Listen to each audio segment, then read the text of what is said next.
Voilà Vino Veritas, une séquence que vous retrouverez donc demain dans le départ fictif aux alentours de 15 h avec Guillaume Di Grazia. Sans plus tarder, le direct de cette 8e étape du Tour de France. Le départ a été donné, vous le voyez, à la mi-journée, donc avec la présence de la patrouille de France. On retrouve Alexandre Pasteur, Richard Virenque et Jackie Durand.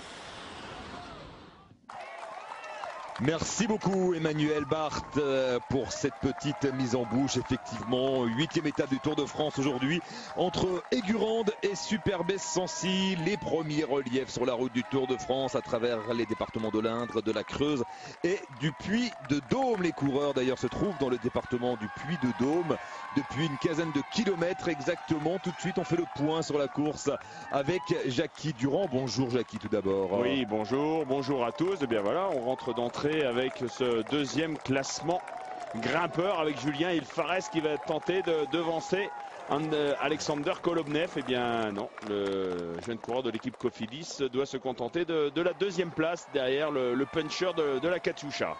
Nous étions effectivement dans la côte du Rocher des Trois Tourtes, deuxième difficulté du jour. Auparavant, les coureurs avaient escaladé la côte des Vaux-les-Bains dans le département de la Creuse. C'est Julien Alfarez qui était passé en tête au sommet de la côte des Vaux-les-Bains. Et donc là, au sommet de la côte du Rocher des Trois Tourtes, c'est Alexandre Kolobnev qui récolte un point pour le classement de la montagne. Le point sur la course, nous avons donc une échappée de 9 coureurs qui se sont dégagés au 6e kilomètre de cette étape, une étape longue de 189 km. Les 9 coureurs ont pour nom Rui Alberto Costa, le portugais de l'équipe Movistar, Christophe Riblon pour l'équipe AG2R La Mondiale, un coureur de l'équipe Sky, malheureuse hier avec la chute et l'abandon de Bradley Wiggins. Ce coureur c'est Xavier Zandio. Nous avons également Adi Engels pour l'équipe Quick Step. Nous avons deux coureurs de l'équipe Cofidis, Julien Alfarez et Romain Zingle. TJ Van Garderen pour l'équipe HTC, le jeune espoir américain est également à l'avant. Cyril Gauthier pour l'équipe Europcar figure également dans l'échappée. Et puis donc Alexandre Kolobnev, le puncher, le baroudeur de l'équipe russe Katusha. Ces 9 hommes sont partis au 6e kilomètre. Ils ont compté jusqu'à 5 minutes et 52 secondes d'avance au kilomètre 70. Écart ramené, vous le voyez, à 4 minutes 45 désormais à 68 km de l'arrivée sous l'impulsion de l'équipe BMC. L'équipe BMC, l'équipe de Cadel Evans qui roule depuis de nombreux kilomètres maintenant en tête de ce peloton. Ça veut dire que chez BMC, eh bien, on vise le maillot jaune. On a fait de la quête du maillot jaune un objectif aujourd'hui, puisque vous le savez, Cadel Evans occupait ce matin la 2e place du général à 1 seconde seulement de Thor Hushovd, le Norvégien. Thor Hushovd qui a priori ne devrait pas passer les 30 derniers kilomètres avec les meilleurs, puisqu'il y a deux difficultés dans les 30 derniers kilomètres. Le col de la Croix-Saint-Robert dont le sommet est situé à 25 km de l'arrivée, un col assez difficile de 6 km classé en 2e catégorie. Et puis bien évidemment il y aura la montée finale vers son col classé en 2e catégorie, le col de la Croix-Saint-Bernard dont le sommet est situé à 25 km de l'arrivée à Superbès-Sancy. Nous n'y sommes pas encore, mais on s'y prépare, alors que les 9 hommes à l'avant maintiennent le même tempo et surtout le même écart par rapport au peloton. 4 minutes 53. Le peloton toujours emmené par la formation dans le final de cette étape. Pas dans la dernière heure, puisque les 30 derniers kilomètres sont assez difficiles sur les routes du Puy-de-Dôme. Les 9 hommes de tête, vous le voyez, ont moins de 4 minutes d'avance désormais par rapport au peloton. Le peloton emmené par l'équipe d'Alexandre Vinokourov, l'équipe Astana. Alexandre Vinokourov qui vise la victoire d'étape aujourd'hui. En tout cas, il se dévoile et assez tôt, messieurs. Ouais, c'était le moment ou jamais, parce que l'échappée de devant a pris un peu le champ et il faut réagir derrière. Et c'était nécessaire en tout cas qu'ils roulent. Ils vont être relayés avec l'équipe BMC. Ouais, je pense que l'équipe Astana a compris que l'équipe BMC ne faisait pas tout pour revenir sur les hommes de tête. L'avance des 9 hommes de tête est inférieure à 3 minutes désormais, 2 minutes 50. On rappelle que les 9 hommes de tête ont compté jusqu'à 5 minutes et 52 secondes d'avance sur 2 minutes d'avance désormais pour les 9 hommes de tête que l'on retrouve avec Rui Costa qui peut dire adieu au maillot jaune. Il a longtemps été maillot jaune virtuel au cours de cette étape. Rui Costa, ce ne sera pas le cas puisque les hommes de tête vont être repris avant l'arrivée bien évidemment. Est-ce qu'ils peuvent être repris avant le sommet du col de la Croix-Saint-Robert? J'en ai bien peur, parce qu'on y croyait devant, et puis là, depuis qu'on sait que l'équipe Astana roule, que l'équipe Lotto roule, on s'est dit bon bah voilà, maintenant les carottes sont cuites. Mondor, et ensuite on va tourner sur la gauche et attaquer les premières pentes du col de la Croix-Saint-Robert, et dès le pied on va attaquer des forts pourcentages. avec Adi Engels en dernière position, le coureur de l'équipe Quick-Step, le Belge Alexandre Kolobnev, 2 fois vice-champion du monde. Alexandre Kolobnev, le russe, éternel attaquant, pas souvent récompensé. C'est un garçon qui ne sait pas trop gagner, comme on dit dans le jargon. On a vu également dans ce groupe de tête Julien Alfares, ancien vainqueur d'étape sur Tirreno Adriatico, Romain Zingle pour l'équipe Cofidis, Christophe Riblon, vainqueur sur les routes du Tour l'an dernier, à Axe 3 Domaines, et Xavier Zandio pour l'équipe Sky. Et puis TJ Van Garderen donc pour la formation HTC, ancien vainqueur, ancien dauphin de Romain Sicard au Tour de l'Avenir, je crois, TJ Van Garderen. Oui, il s'était révélé lorsqu'il était dans l'équipe Rabobank Continental. Et oui. Alors qu'on attaque, et c'est TJ Van Garderen d'ailleurs qui, dès le pied de l'ascension, il a raison, parce que décidé d'attaquer. On va tourner sur la gauche et on va attaquer les grosses pentes. Je pense que Adi Engels, le moins bon grimpeur, va en faire les frais. Il s'accroche une dernière fois, mais je pense qu'une prochaine accélération risque de lui être fatal. C'est dur évidemment pour Romain Zingle également, le jeune coureur wallon qui découvre le Tour de France et qui était là aux côtés de Julien Alfares. Mais je crois que Julien Alfares lui aussi est en difficulté. Riblon en difficulté, Christophe Riblon en difficulté sur les premiers hectomètres de ce col de la Croix-Saint-Robert. Et Van Garderen qui mène un train d'enfer. On a vu également Thomas Voeckler se replacer en tête du peloton. Ouais, là on va s'attaquer sans cesse. Sandy Cazard qui a été victime d'une chute, je pense. Un accident mécanique.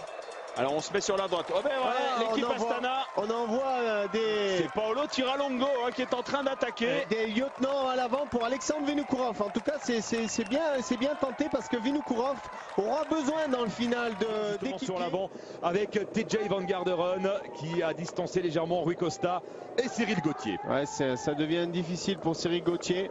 Ça roule très vite à l'avant, mais le peloton n'est pas loin, 1 minute seulement. Avec Juan Antonio Flecha, l'équipier de Javier Zandio, qui lui a été distancé à l'avant. On rappelle l'équipe Sky qui a connu une très mauvaise journée hier avec évidemment l'abandon de Bradley Wiggins. 2 minutes 26 désormais pour Van Garderen et Rui Costa, alors que Ugerland et Flecha vont revenir sur Alfares, sur Zingle, sur Pierre Roland et sur Ahmed Chourouka. En tout cas, c'est parfait pour Flecha qui est dans la roue et il n'a pas fait encore vraiment un effort. Bon, il fallait le suivre, mais c'était 1 kilomètre du sommet. Alberto, Rui Costa et TJ Van Garderen. Alors, est-ce que Alexandre Vinokourov qui attaque dans le peloton, ça dormait en tête de ce peloton. Alexandre Vinokourov veut jouer l'étape forcément, donc est-ce qu'on va lui courir derrière pour le classement général? En tout cas, on laisse faire. Les équipiers d'Alberto Contador sont aux avant-postes, on ne sait pas si on doit y aller ou pas. En tout cas, ouais, ça crée, on ne sait plus trop quoi faire, mais qu'est-ce que c'est bien joué. Paolo Tiralongo est devant, et donc il y aura 2 coureurs de l'équipe Astana. Vinokourov sait pertinemment peut-être que sur une arrivée pure, il n'est peut-être pas capable de gagner au sprint face à des Philippe Gilbert ou des Cadel Evans ou des Frank Schleck. Donc il utilise une autre stratégie. Quel panache donc devant. Il a donc le groupe où figure Tiralongo et Pierre Roland. Sylvain Chavanel en difficulté. Ça va mieux pour le champion de France, mais bien évidemment là ça montait un peu trop vite. TJ Van Garderen va marquer les gros points au sommet de la montagne. Johnny Ugerland n'arrivera pas à revenir puisqu'ils sont pointés à plus d'1 minute 30 du duo. C'est l'un des rares favoris à vouloir se dévoiler aussi loin de l'arrivée, à 25 km de l'arrivée. On l'a dit, il y a du vent plutôt dans le final qui ne favorisera pas forcément les coureurs qui seront partis de loin, mais lui il a osé. Racing en difficulté à l'arrière du peloton, on le voit là-bas, attendu par 2 ou 3 équipiers. Robert Racing qui est tombé il y a 2 jours. Il s'en est pas remis de la chute. Allez, Johnny Ugerland qui va aller chercher la 3e place au sommet du col de la Croix-Saint-Robert. Non, il y a des coureurs qui sont passés intercalés. Il y a Riblon et Kolobnev, c'est vrai. Ouais. Riblon et Kolobnev sont passés effectivement, donc pas de points pour Johnny Ugerland. Regardez, c'est Tiralongo qui est en train de rouler en tête de ce groupe, l'équipier de Vinokourov. Attention, cette échappée a une fière allure. Là, c'est les lâchés.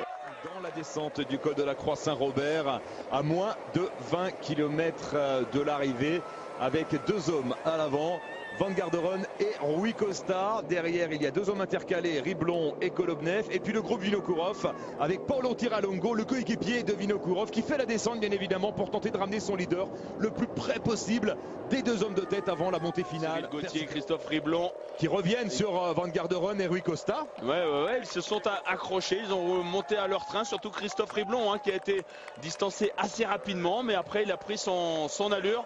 C'est un spécialiste lui aussi du contre-la-montre. Il n'a pas aimé les attaques répétées de TJ Van Garderen et Cyril Gauthier qui s'accroche toujours dans la roue de Christophe. Sur la ligne d'arrivée, ici à Superbès Sancy, la pluie qui se met de nouveau à tomber malheureusement. Vinokourov pointé à 46 secondes des 4 hommes de tête à 16 km de l'arrivée. Le coup est jouable pour le Kazakh. Sandio lui se fait reprendre.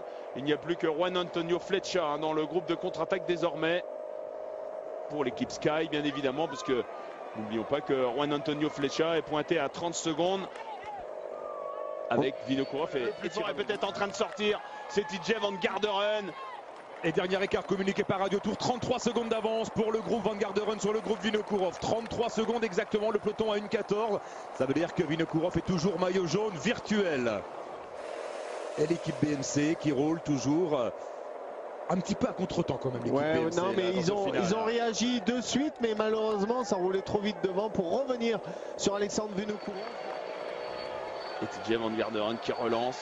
On a vu un gros travail de Tony Martin, l'équipier de TJ Van Garderen en tête de peloton pour éviter que le peloton s'organise. Et là toujours Paolo Tiralongo et Cyril Gauthier. Ah, il est culotté Cyril Gauthier, c'est pas le plus fort. Et je crois que les adversaires l'ont compris. Donc il sait pertinemment qu'en arrivant avec ses 3 coureurs, il n'a aucune chance de victoire. Donc il y va. L'attaque de Cyril Gauthier et tout de suite c'est TJ Van Garderen qui réagit. Christophe Riblon un petit peu juste, qui a du mal à rester dans les roues, dans la roue de Rui Costa. Impressionnant Cyril Gauthier, on le voyait un peu en rupteur, et regardez, c'est lui qui est en train de faire la sélection. TJ Van Garderen sera difficile à être distancé aujourd'hui en tout cas. Mais Cyril Gauthier est impressionnant, survolté par rapport à ce qu'il est en train de faire à l'avant. Attention, il faut qu'il s'accroche. Et voilà, c'est parti pour Rui Costa. Et c'est Alberto Rui Costa effectivement qui attaque. Une attaque assez tranchante du Portugais. Il est bien sorti là, Rui Costa, un peu plus de 5 km de l'arrivée. C'est un très bon puncher. Et TJ Van Garderen a beaucoup donné. Allez, il faut y aller. Et voilà, Cyril Gauthier va être distancé. C'est dommage parce que juste après on va tourner à droite. Et ce sera beaucoup moins difficile. Ils vont peut-être essayer de faire comme tout à l'heure en compagnie de Christophe Riblon. Ils étaient distancés dans le col de la Croix Saint-Robert. Ils vont revenir dans un premier temps sur Riblon et Cyril Gauthier. Vinokourov et Juan Antonio Flecha. En tout cas, Flecha relaye Alexandre Vinokourov. Parce que Flecha est en bonne condition, parce qu'il serait à fond dans la roue, il n'aurait pas relayé. Le grand numéro 1 de Rui Costa qui se retourne. L'ascension, on va la voir de loin, cette ascension qui est redoutable. Il y a 1 km qui monte à plus de 7% de moyenne, 7-8%, et vraiment on est arrêté dans cette bosse. Et puis n'oublions pas que Rui Costa était dans l'échappée matinale, alors que Alexandre Vinokourov vient de sortir simplement du peloton il y a une petite vingtaine de kilomètres. Donc avantage fraîcheur pour le Kazakh. Est-ce que Rui Costa va aller amener un succès pour le Portugal? N'oublions pas que l'an passé, Sergio Paulino s'était imposé sur les routes du Tour de Cyril Gauthier a été repris. On roule pour Contador avec notamment Richie Porte pour l'équipe Saxo Bank. Alberto Contador veut sûrement se tester dans cette dernière ascension. Et on voit l'équipe Vacances Soleil se replacer, l'équipe Sky pour Rigoberto Urán. Ouais, il ne revient pas, Vinokourov, pas si bien que ça, il est toujours à une dizaine de secondes. Et derrière on retrouve Christophe Riblon, Juan Antonio Flecha et TJ Van Garderen qui risque de se faire avaler par le peloton. Et Rui Costa qui se retourne, c'est pas bon signe. Il ne reviendra peut-être pas. C'est pas bon signe pour Alexandre Vinokourov. Sorensen, l'équipier de Contador, en train de relancer l'allure en tête de peloton. Contador à l'avant, Andy Schleck dans la roue de Contador. Avec Philippe Gilbert également qui surveille Frank Schleck. Contador va attaquer, il attend que Philippe Gilbert bouge. Regardez comme il retourne, il regarde. Et Philippe Gilbert va y aller. Philippe Gilbert attaque. Voilà. Avec Contador dans sa roue et Andy Schleck. Et Cadel Evans. Tony Martin également là. Chris Anker Sorensen se retourne pour la victoire d'étape. Ce sera compliqué. Il veut marquer des points pour le maillot vert, Philippe Gilbert. Et Andy Schleck est là. Allez, retournons sur la tête de la course tout de même pour voir si Alexandre Vinokourov est en train de revenir. Gilbert sur le grand plateau qui place une nouvelle accélération. Quelle attaque de Philippe Gilbert. Sur le grand plateau, le champion de Belgique pour aller marquer des points pour le maillot vert. En revanche, pour la victoire d'étape, ça risque d'être un petit peu juste. Nous on surveille Alberto Rui Costa, le Portugais qui ne doit plus être très loin de l'arrivée maintenant. Quelle attaque de Philippe Gilbert, grand plateau dans cette ascension. Ascension qui est en train de lâcher tout. Alberto Contador est en train d'attaquer derrière. Avec Andy Schleck et Cadel Evans. Mais là, il faut absolument aller sur la tête de course, hein, messieurs de la réalisation. Oui, parce que Rui Costa doit pas être très loin de l'arrivée maintenant. Et Damiano Cunego également, qui en remet une. Il est fort, Cunego, sur la lancée de son Tour de Suisse. Et on s'observe là-bas, à l'avant plutôt, à l'avant du peloton. Mais ils sont où, Rui Costa? Rui Costa et Vinokourov, ils sont pas plantés quand même. Mais non, mais on met les images sur les favoris du Tour, mais pas sur celui qui va gagner l'étape. Rui Costa. Alberto Rui Costa qui va aller chercher la victoire d'étape ici à Superbès, et Vinokourov qui ne gagnera pas l'étape, qui ne prendra peut-être pas le maillot jaune. Impressionnant. Victoire portugaise ici à Superbès avec Alberto Rui Costa rescapé d'une échappée de 170 km, et Philippe Gilbert qui va aller prendre la deuxième place. Vinokourov a tout perdu dans le final. Vinokourov a tout perdu. Deuxième place pour Philippe Gilbert qui va peut-être reprendre le maillot vert, c'est même certain. Cadel Evans troisième. Cadel Evans troisième. Est-ce qu'il y a des cassures? A priori non, il n'y aura pas de cassures. Il y a Dries de Venas, il y a Luis Leon Sanchez, non pas Luis Leon Sanchez, Samuel Sanchez et Torusov qui est là, qui garde le maillot jaune. Impressionnant, Torusov qui garde le maillot jaune. En revanche, le maillot vert va changer d'épaule puisque c'est désormais donc Philippe Gilbert qui va retrouver la tunique. N'oublions pas qu'il était dans l'échappée matinale. Rui Costa, il a réussi à résister au retour de Vinokourov qui était beaucoup plus frais, simplement sorti dans le deuxième catégorie à 25 km de l'arrivée. L'équipe Movistar, on l'a dit, était malchanceuse depuis le départ de ce Tour de France. Il y a certes José Joaquin Rojas qui a été chercher des places d'honneur, mais Benati Chosti a abandonné aujourd'hui. Ben voilà, c'est une belle consolation pour l'équipe d'Yvon Le Danois. Au classement général, Torusov qui conserve son maillot jaune de leader. Il l'avait déjà gardé au sommet de la côte de Mur de Bretagne. Il le gagne aujourd'hui au sommet de Superbès. Richard avait vu juste effectivement Torusov est décidément étonnant depuis le début de ce Tour de France. Étonnant, ouais. Il fait un gros début de tour et je pense que demain ça sera vraiment difficile de le conserver, mais ça fait combien? Il est resté combien de jours en jaune? 5 jours? Ça lui fait 6 jours en jaune. 6 jours en jaune, magnifique, super.